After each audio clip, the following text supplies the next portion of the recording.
Good morning. Good morning. Happy Wednesday. Happy Wellness Wednesday. I hope you are having a fabulous morning already. If you are just stumbling on my page, my name is Donna. I am a mom, a nana, a girlfriend, a jazzerciser, although I'm kind of on hiatus right now, a runner, wellness advocate, a grad student studying for my Master of Science in Clinical Mental Health Counseling. And I started Wellness Wednesday because I have been in a lifelong journey with anxiety and depression. And I call it a journey because I don't feel that I'm ever fully recovered, more that I am in recovery. And I have found over time, between that and my work with the local affiliate of the National Alliance on Mental Illness, which is NAMI, that peer wisdom really makes a difference. Particularly when people are dealing with something where they feel especially alone. Being able to sit with peers and talk with peers and share information with peers who have been through something similar really it can really make a difference. It can really make a difference as far as making you feel less alone. And it was just on my heart for a long time to start Wellness Wednesday, so here we are. And if you are here, let me know you're here, because Facebook doesn't always show me all the things when I'm on live. So you might say hi, you might ask questions, you might make comments, and I might not ever respond. And it's not because I'm ignoring you. It is because I didn't see it, and I will definitely respond after the fact. So if you've been following my page for a while, you may have noticed that besides getting a pretty good feel for a lot of the things that I talk about, and the fact that wellness is a really large umbrella, and a lot of things that we can do to be more well really kind of overlap no matter what's going on. You might also find that I refer to music a lot. That's because I like to refer to my musical brain as a brain problem, because it has gotten me in trouble a couple of times, but there's very little that I can do, very few conversations that I can have that don't involve some type of rabbit trail into song lyrics from somewhere along the several decades that I've been alive or that I've listened to.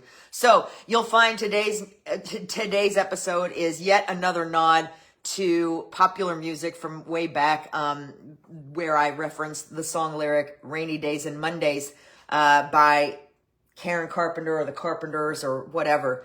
In any case, to get started, like I said, let me know you're here. If you're here, let me know you're here. And if you don't see this till afterwards, hit hashtag replay in the comments, to let me know you saw it. You can still ask questions. Facebook keeps these live for 30 days. And then they make them go away. But the beauty of YouTube is that I'm able to download my live videos, put them on YouTube, and you can access those anytime you want. So definitely check out my YouTube channel, subscribe, whatever, so that you get notifications when the new one's up. And let's talk. So last week I talked about dominoes, and the dominoes were in reference to the way things, little tiny daily things, can compound until the next thing we know, we're kind of cascading out of control or out of routine or whatever. This week I promised that I would drill down a little bit more on one of my dominoes that had to do with weather, one of the things that was affecting me. Now, if you're in Florida right now, you know the last couple of days have been pretty sunny. So I'm not referring to this week. I'm referring to a few weeks ago when we had, at least where I live in Florida, a really solid stretch of rain and gloominess outside. And then, of course, like I said, once I put my finger on a title on what I wanted to talk about and a song, as usual, I had a quote pop up in my Facebook feed, and I thought I meant to have it ready, and I don't, but basically it was talking about summer pattern seasonal affective disorder. Excuse me. Morning things. Which we will talk about a little bit more.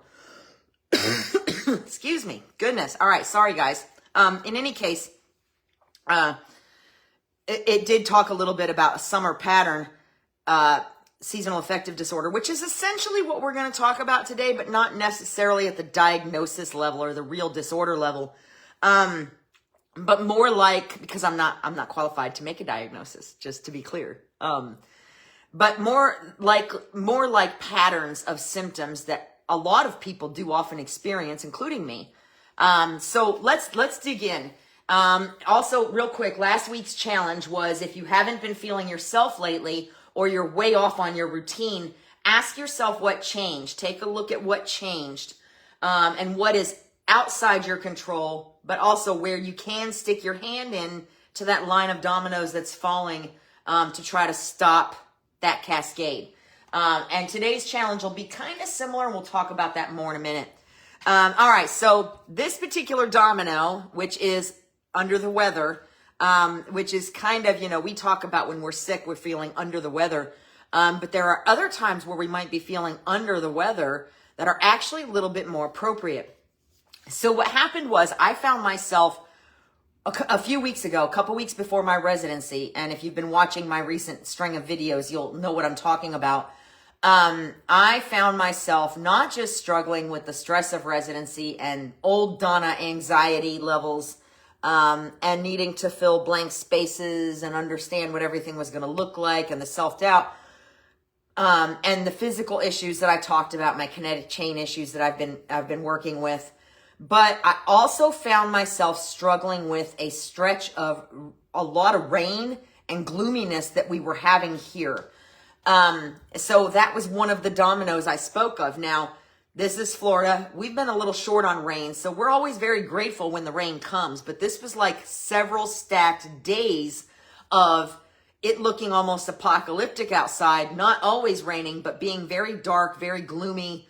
And I noticed that this was in the midst, basically, of the struggle I already knew I was having, but I noticed that it seemed to be related to the weather at the time too. And the reason I noticed that is because I recognized that I had struggled with something similar last fall when we had a stretch of rain and cloudiness and gloom and very little sunshine. And that when I was asked at that time what I wanted for my birthday that I could use, I said I wanted a therapy light because I had always been curious about them. I had checked them out, and I wanted to try it.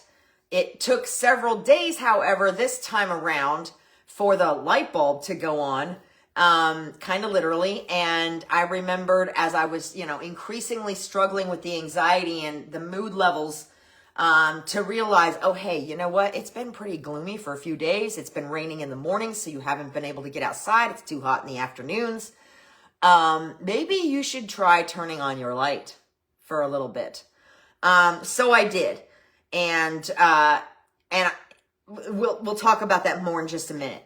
In any case, when we think of someone who experiences seasonal affective disorder, also commonly referred to as SAD, we picture people who live in dark, snowy areas that are closed up inside all winter.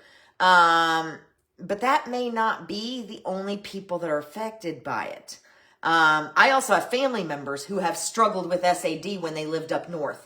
And it tends to often be associated also with people who are already prone to depression. Hey.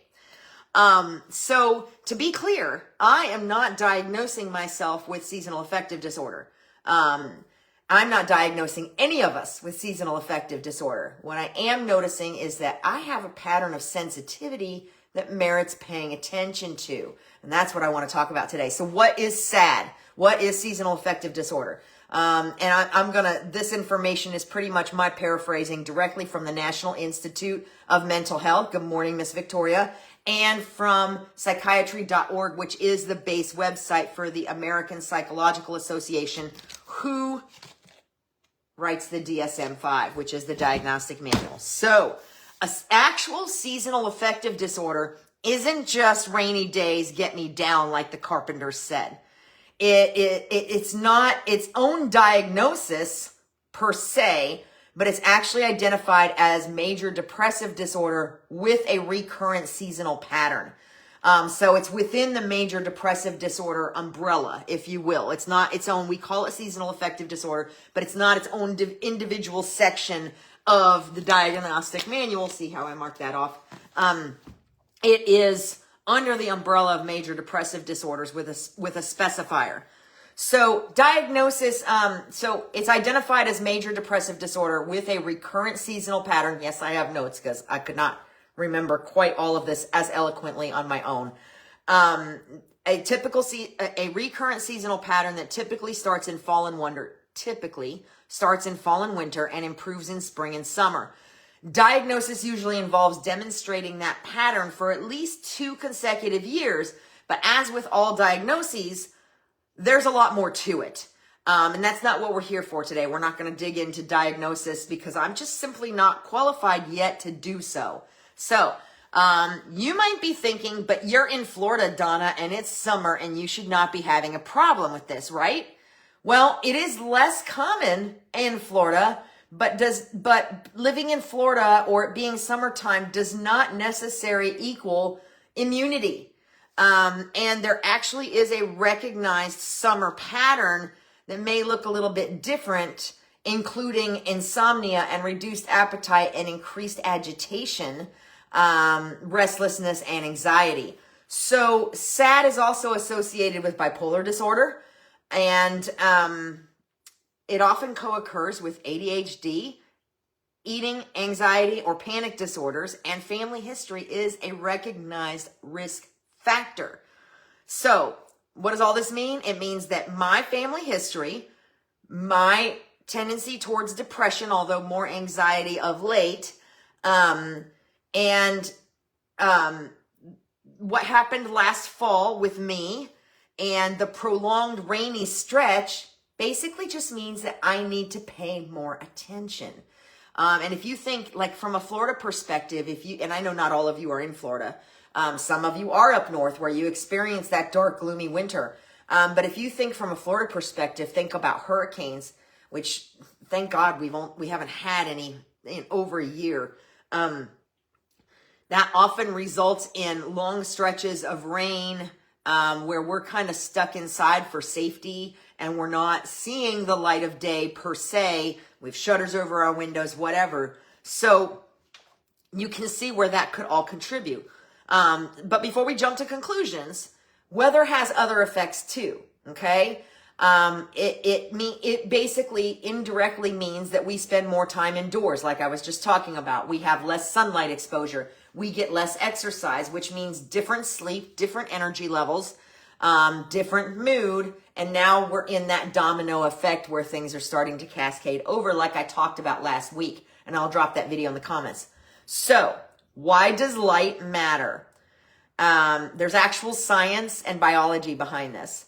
Research suggests that sunlight affects serotonin, which is one of our mood hormones. It affects serotonin production and maintenance. Okay. Vitamin D/sunlight exposure is also related to serotonin productivity and production and activity. Sunlight also impacts melatonin, which is one of our sleep hormones, and it impacts that production. And light therapy is actually one of the 4 primary treatments for seasonal affective disorder, also known as SAD.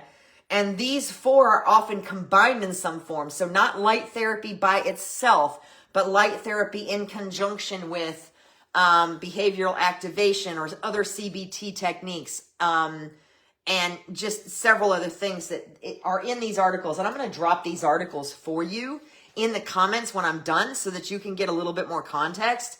And then it'll go into a little bit more detail on that. So it's a bit more complicated than Karen Carpenter makes it sound when she says basically rain makes her sad. But she was definitely onto something because there is some science and biology behind it. So what happened with my light? What happened when I turned on my therapy light? I finally went, hey, okay, I need to probably try turning this on for a bit. Maybe it'll help. So yes, I've had it since last fall, but I'm still a little skeptical of it. And just for posterity, I don't think it makes see, that's my therapy light. See how I just lit up? That's my therapy light. So did I feel better? Yes, I absolutely did. Does it prove the light worked?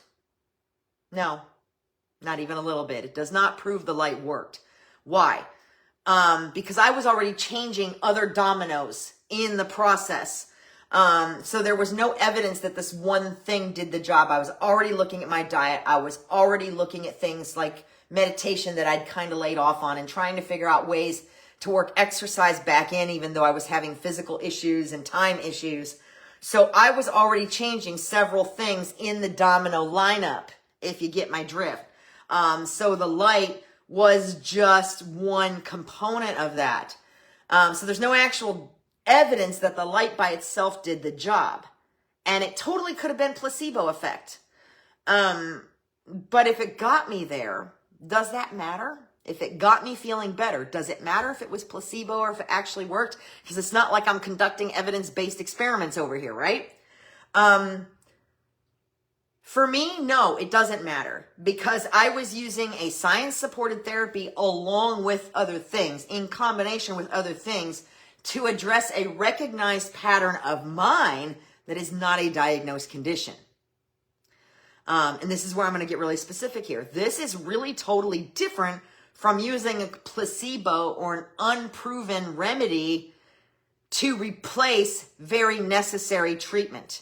And that's important, because if you are having symptoms of seasonal affective disorder or major depressive disorder, and it is interfering with your daily function more than just at a surface level, then you need to talk to a professional. And a light therapy lamp is not necessarily indicated to replace other treatment that might really truly be necessary. It's a conjunctive therapy, not a this is what's going to work. So like I said, totally different from using a placebo or an unproven remedy. It's actually science-based, but it actually also, bleh, words are hard, y'all. It was also something I was using in conjunction with a whole lot of other things that I knew that if I just did them would impact my moods and my energy levels in a positive way. Again, we're back to behavioral activation versus waiting until I felt better to do those things. So it was kind of in the reverse. So with that said, and this may seem a little bit short to you today, but let me just go back on science and biology a little bit. And I don't want to dig too far into this, because the daylight savings time versus standard time argument is becoming more political than anything, and I don't even want to weigh in there. But this is why there are some people that have concerns about permanent one way or the other, or permanent daylight savings time. Because if you've ever had to be at work really, really early in the morning in the winter, where you're leaving before dark, and then you don't get home till after dark, then you may have experienced, if you were doing that on a regular basis for a while, you may have experienced that lack of vitamin D, lack of sunlight, that feeling like you're living in a dark cave all day. And that can impact mood just by itself if you're feeling isolated. But some of that is because of that research that talks about the impact of sunlight on our melatonin and our vitamin D exposure and production, and our serotonin production. So again, we're not going to weigh in on that argument, because I try to stay away from politics, and I don't have enough knowledge to weigh in. I just know that light is really important. Morning light is really important, and that I feel better when I'm getting outside more often and getting exposed to that sunlight, even if it's stinking hot, y'all. So my challenge to you this week is to notice your patterns. Don't automatically assume that being sad or a little down while it's raining means you have seasonal affective disorder. Let me just be really clear on that. But know that a lot of people are impacted by the weather, and that some of these are the reasons why. But for most of us, it doesn't turn into a long, recurrent, major depressive episode that lasts for 2 weeks or more. Do you notice if you see repeated changes in mood, energy, sleep, appetite, motivation associated with seasonal changes? And also notice what else changes at the same time. Like at the same time, are exercise levels changing, outside time, or amount of time spent outside, routine, sleep, etc. Because it may not actually be the weather. It may be the way things change when the weather is bad that is actually interrupting your routine or making your dominoes start to fall, if you will. So pay attention to what happens when you see during weather season. You guys, I'm really struggling today. So what I want you to do is pay attention to what happens when you notice when you are in weather or seasonal changes, but don't be quick to diagnose yourself.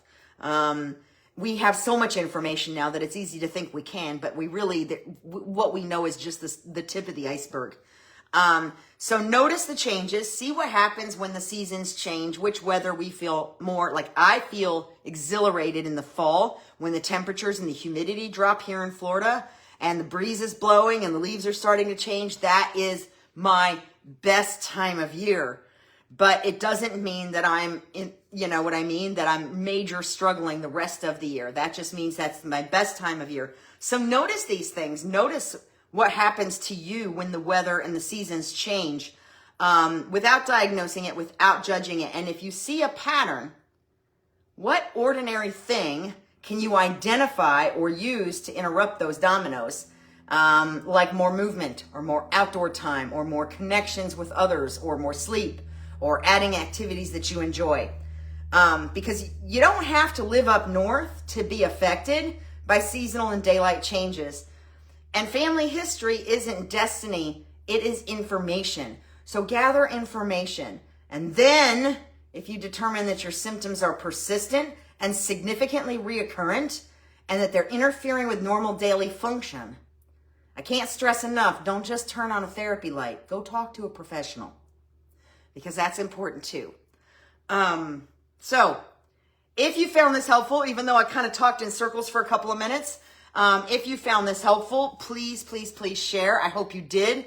Remember that we can all be affected by routine change, and sometimes that routine change includes weather, seasonal changes, things that affect whether we are getting inside, outside, whatever the case may be. And that, again, if you're having symptoms of any kind of mental health condition that are interfering with your daily function, for a prolonged period of time, then it's time to see a professional, always. There are lots of alternative remedies, alternative therapies, conjunctive therapies that are really, really helpful, but most of them are referred to as conjunctive therapies for a reason, because a lot of times they simply don't replace basic professional talk therapy, counseling, and sometimes medication. So keep that in mind. But there are a lot of things we can do if our symptoms are temporary. There are a lot of things that we can do to alleviate those and stop that lineup of dominoes from cascading. So with that said, I will drop the link to last week's video so you have some domino context in the comments, and I'll get this one up on YouTube. And again, if you found this helpful, please share. And just real quick, because I love this shirt so much, make sure today you try to be more banana, which basically just means being more authentic, joyful, whatever. Be more banana. I will see you next Wednesday. And let me know how you do on the challenge. Shoot me a message, drop a comment, whatever. Thank you. Bye.